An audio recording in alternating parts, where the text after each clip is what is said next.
Brushes with death and some insights for Anna.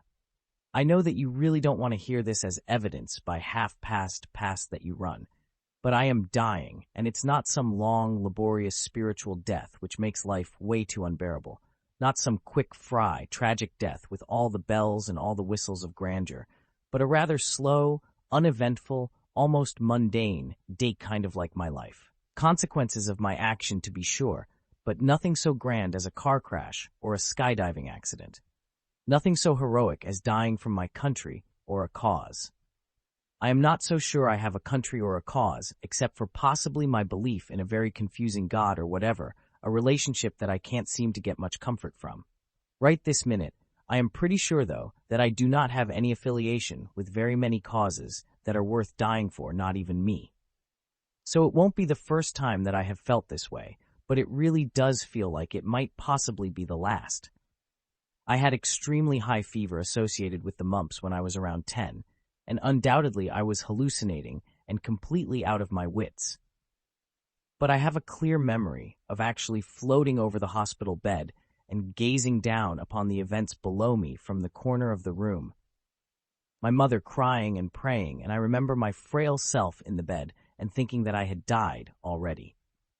It's funny, I really don't remember my father being there, but I do have that non-memory quite frequently. I got better, and the memory was stripped away or ignored for many, many years because I was scared, and the vision I had for my life did not allow for such closest to things. So spiritual. It's too bad. I didn't get it. Then my mother's incessant belief that I was running from God was a little bit too close to home on some days, and fueled my resistance to the idea altogether. I remember flying over the handlebars thinking, oh no, this is it, shit. I run home from school, anxious to check in with Supermom, who was at work, so that I could get back to school and participate in a big gang fight. You know, the freaks had had enough of the jocks. And the night before West Side Story on TV had given us all some ideas about how to remedy that situation, and there was no dancing planned. Of course, I was on a restriction from riding my bicycle, but I had the combination to my bike walk, and it was locked up in the backyard, and being the crappy boy that I was, I just happened to have that combination. So I called my mom, reported in, and was off to the big gang fight on my shiny purple and chrome two-wheeler with the slick back tiger and sissy bar. It was all a little anticlimactic.